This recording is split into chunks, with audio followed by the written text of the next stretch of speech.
Hey everyone, welcome back to The Rustic Wife. I'm Alana. So today I'm in the kitchen and I am making some jam. My pantry is running low downstairs, so actually I only have peach left, so I am making some jam out of frozen berries. Whenever I'm canning, I like to have everything set out and ready because you just don't want to be running around like a chicken with your head cut off when you're in the middle of canning. If your jam's ready and you need a lid or something like that, so just have all that ready. I have my canning pot that's got warm water in it, and the jars have been washed and they are kept warm in the canning pot. I have my pot that I'll be making the jam in. I have my jar lids, they've been washed and they are sitting in hot water, not boiling water. Check the directions on the box for your lid inserts. Sometimes they'll tell you to boil them first, and sometimes they'll just say to wash with hot soapy water. In my case, I'm using the mason jar lids and they say to let sit for 3 minutes in some hot water. So I've got my sugar, measuring cup, my pectin, lemon juice, a spoon for stirring, my frozen fruit, got some blueberries there, all of the jar rings, my jar lifter, a ladle, and I use a chopstick to debubble when I'm done filling them up. I've got a canning funnel and a clean cloth to wipe the rim of the jars.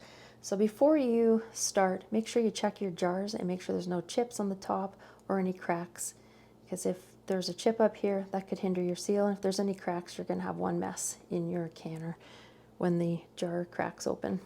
So that was 2 kilograms of blueberries. That worked out to be about 14 cups. And there's no need to thaw your berries. You can just toss them in there frozen.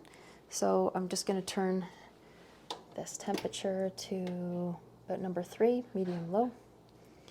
And I'm going to measure the sugar. And I have 5.5 cups of granulated sugar and 1/4 cup of lemon juice.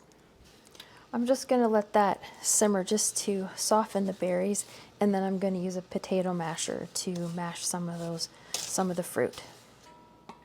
I'm just going to put a lid on it for now, just so that the fruit steams and releases some juices. You can see some of the sugar has melted and the berries are softer, so I'm just going to mash with the potato masher. You can leave them whole if you want to, or you can actually puree your berries before you put them in the pot.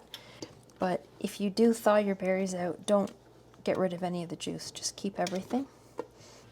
So the blueberries that I usually buy are the wild blueberries that are frozen. I couldn't find those today, so I just got the cultivated ones, and they were bigger, so they're not mashing up as nicely as I'd like, so I'm going to use my immersion blender. I've turned the heat up to between medium and high because I want this to come to a boil, and then I'll add in my liquid pectin. Okay, now it's come to a boil. I'm just going to add in the pectin.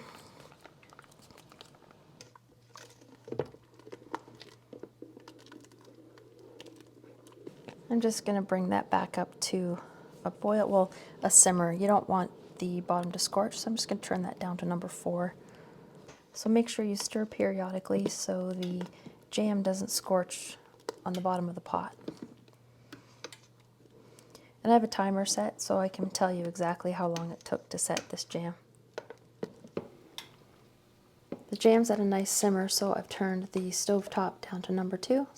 It's been 10 minutes and it's still simmering away. I'm going to give it another few minutes here. So that's gone for another 4 minutes, so that's 14 minutes in total, and I'm going to show you how I check to see if it's reached the gel stage.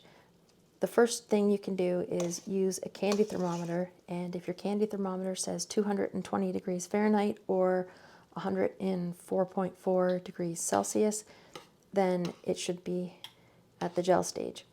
Another way to tell is you take a spoon and you pour some of the jelly off, and you can see that those drips are starting to slow down, and there's some on the rim that's hesitant to come off, so you can tell that's reached the gel stage. Also, when you take your jelly out of the freezer and you run your finger through the jelly and you can see it's wrinkling there, that is another indication that your jelly is done too.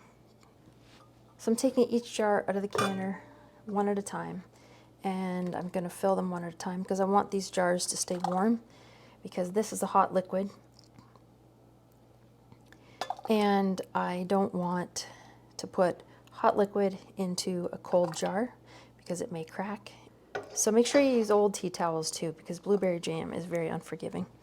So I just filled that one, and we want to have this jam up to a 1/4 inch headspace, and a headspace is the difference between the top of the food and the lid. So we want to have a 1/4 inch headspace, and if you don't have a little tool to check the headspace, this ring on your jar is about an inch headspace. This one is an indicator that it's a 1/2 inch, and this top one is a 1/4 inch.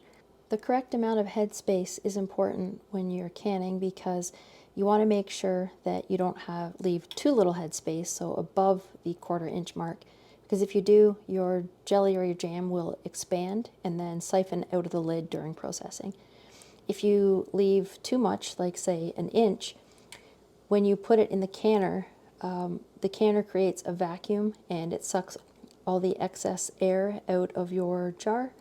And if you leave too much headspace, the processing time that is required for jam will not have enough time to suction that air out, and it could cause spoilage in your jar when you have it on your pantry shelf.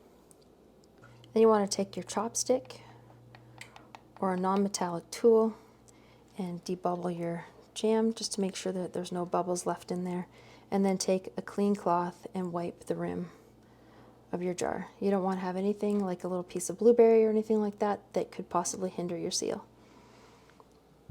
And then put the lid on finger tight and put it into your canner. And repeat until all of your jars are full. Also, when you put your lid on, you want to make sure it's just finger tight. If you do it too much, that's not going to allow the air to escape during processing, and it will buckle. I've had that happen to cheaper lids. And if you leave it on too loose, that means that this could come off and your lid could come off in the canner and cause a mess, and your jam will be everywhere.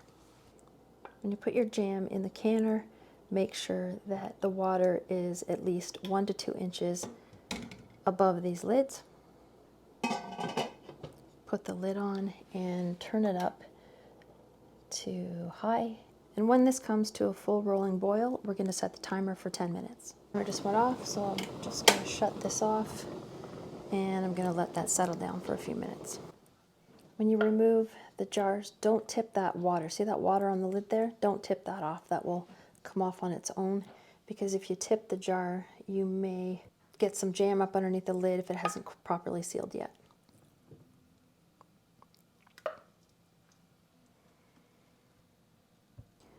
So leave these on the counter undisturbed for about 12 to 24 hours. Don't touch them. Don't try to loosen the rings or anything. And if you see that this little dome here has not suctioned down, just leave it. Check it tomorrow morning. If it still has not sealed, put this jar in the refrigerator and use that one first. So we made 9 jars of jam, and I spent, I think, about $18 in ingredients. Usually I'll grow my own fruit or pick something wild or from local farms, and it tastes much better. These blueberries were cultivated, and they don't have the same taste as wild blueberries, of course. But $18 for these 9 jars, and I already had the jars and the rings, and the lids were $2. So we'll say about 20 bucks in total for everything. And I've seen jam at the store, our local store here, we're in Ontario, Canada, $6 for a jar of no-name jam. So that'd be $54 for 9 jars. So it still saves to make your own and tastes better too. And this is what the jam looks like right here. I probably could have boiled it a little bit longer. It does have a soft set, but that's nice for toast or on biscuits. But if you like it set a little bit more firm, then you can boil it a little bit longer. In total, I boiled mine for 20 minutes. It could have probably been boiled for about 25 minutes. So once you've had your jars on the countertop overnight and you've ensured that they've sealed properly, take the rings off, wash the jars, and then label them and put them on your pantry shelf. So I hope this video helps if you're planning on making some jam at home, and I'm glad you came along with me. If you enjoyed today's video, please consider subscribing, and I'll see you again next time.